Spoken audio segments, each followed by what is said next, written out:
Welcome, ladies and gentlemen, to a very exciting episode of looking at pictures from 30, 40 years ago, 45 years ago, I don't know. Right now, what I want to do is go to the basement, get the slide projector, get the slides, and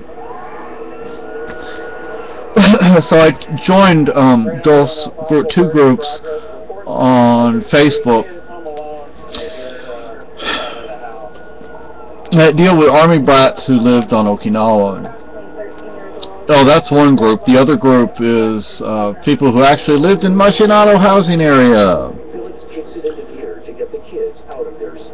I sent my wife a picture of my elementary school. I remember where the gym was. I remember where my classrooms were. And I remember where the dining room was. Now, back in those days, our thermos bottles had glass in them. And, you know, what you were supposed to do, okay, wait. This is what we were taught. I don't know, did you have glass thermos bottles too? I don't think I took thermos bottles to school. Took a thermos bottle. We had, 10 lunch boxes, and they usually came with a thermos, and, they had like Speed Racer and all that kind of stuff. And the thermos bottles were insulated using glass on the inside. And if you dropped, we were little kids, you drop your lunchbox, the thermos, the glass on the inside might very well break. So what you're supposed to do is you're supposed to shake it, see if you could hear, I can't hear over here, so I don't do it that way, I do it this way. So you hear the glass rattling together, which doesn't mean that just because you didn't hear it didn't mean it wasn't broken. Another thing you did is you poured slowly, because the glass was like crystal clear, so you had to really watch.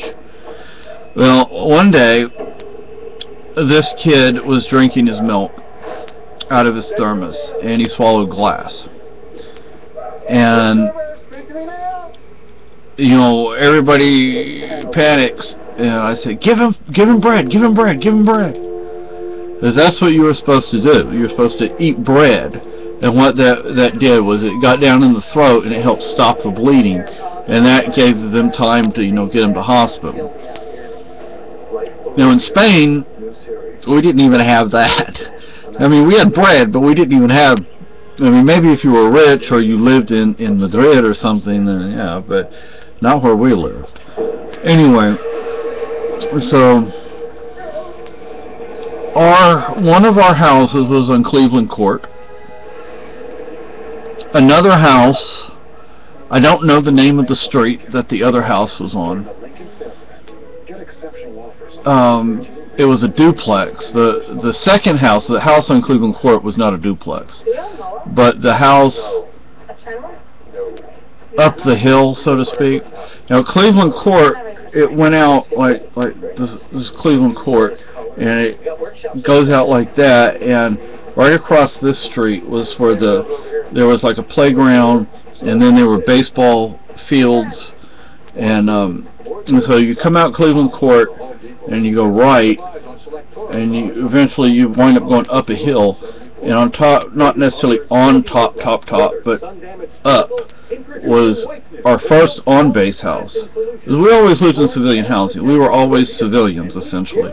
My dad made a point of that we were a part of the culture. Wherever we lived, we were a part of that culture. We were part of that society.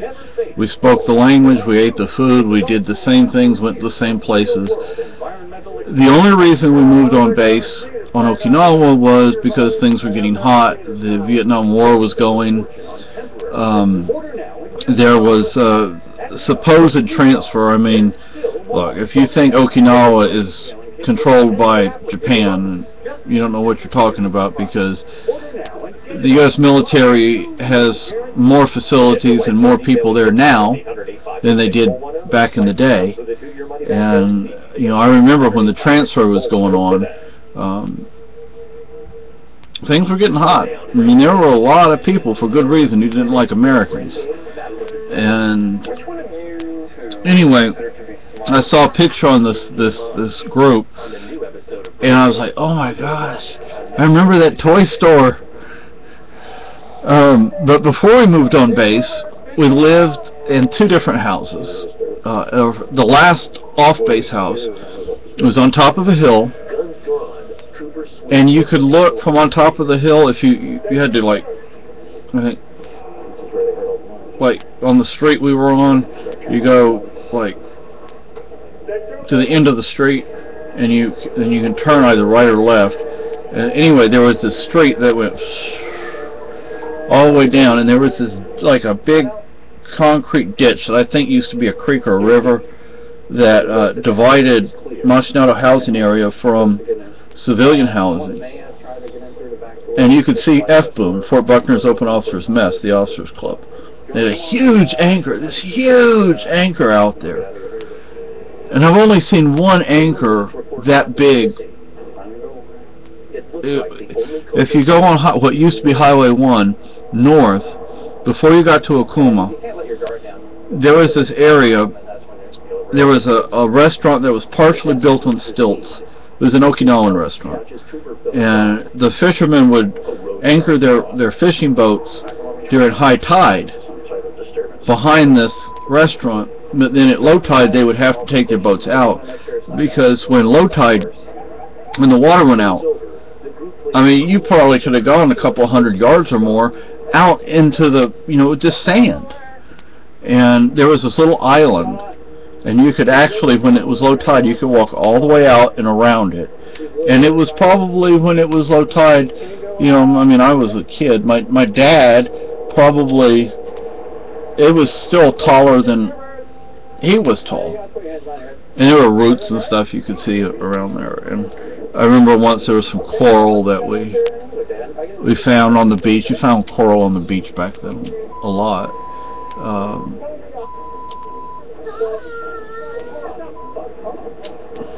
Good memories. Good memories. When we lived in a duplex, our neighbor was a priest, a Catholic priest, and he lived with his mom. Across the street from us lived the Duncans, Mr. and Mrs. Duncan. Well, Mrs. Duncan was my teacher in nursery school. We called her Teacher Duncan. And they had, I think, 3 kids, 2 boys and a girl. The girl was Cindy Duncan. And they lived in a duplex. And the house that was attached to theirs, if I remember correctly, the boy, we really didn't treat him too well. But I think his dad was either MIA or POW over in Vietnam. His mother was a wreck. I mean, she was a wreck. But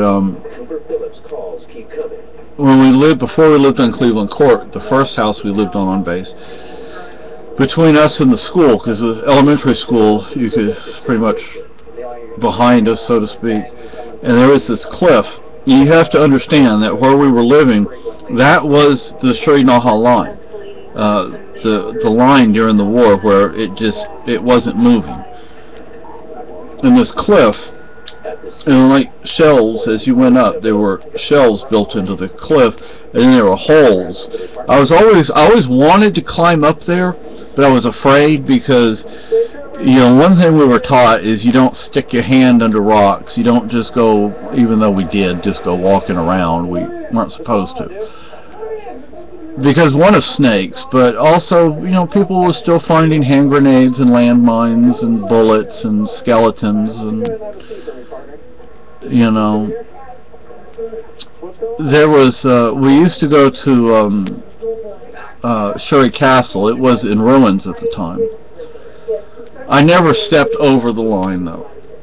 To me, Shuri Castle is like a, I don't know, a spiritual place, a religious place, a sacred site. To me, Shuri Castle is a sacred site. And not being Okinawan, I have no right to go into Shuri, or into Shuri Castle. Shuri Village, maybe, but not to the castle. Now, it's been rebuilt since we left, and it's beautiful. And I would love to take my wife to Okinawa, and I would love to go to Shuri Castle, but I cannot go inside Shuri Castle. I can't do it. I mean, to me that would be like sacrilege. But there was an old DC-3 out there, and we used to play in it. It was something left over from the war. We have slides or photographs, probably slides, of the airplane. It had bullet holes. You could see, like, you know, the bullet holes. You see the line that you know it took, and you know, you can imagine seeing Okinawan and American kids sitting in the cockpit of that aircraft, both, you know, shooting down, pretending to shoot down Japanese aircraft. And a lot of Americans wouldn't understand that. They think Okinawans and Japanese are the same, and they're definitely not. But I remember Kadena Carnival, and I've told my wife, you know, the Kadena Carnival at the air show, they would have like an F4 sitting out there, but the line to sit in the F4 was like forever. So I never got to do that. But there was a cargo plane that I did like, and it had steps actually that went like in a half circle or quarter of a circle up to the cockpit. But I didn't like the mongoose snake fights. And then they also did a thing where they showed how they take venom from a snake, and that I was scared of the snakes, and now I'm not, but at the time I was, you know, because once I wound up living in Texas, you know, I don't remember snakes in Europe, but in Texas, you know, I learned that, you know, look, I went through the time on Okinawa, all that time in Texas, never got bit. Anybody that I did know that might have been bitten, they lived. Even though there is this particular snake on Okinawa, I believe it's all white, that is one of the deadliest snakes in the world. Never saw one on Okinawa. There was this village, I don't remember the name of the village, was it Mashinato village maybe? Before we moved on base, there was this little Okinawan school, and there was this village, and there was, okay, you go down Highway 1, going north, out of Naha, north of Naha, and as you pass Mashinato housing area, and you take a right, there's a road going to the right where Mashinato Nursery School was. It was on one side of Highway 1, on the other side of Highway 1 was like a pond. There were only two ways into this village.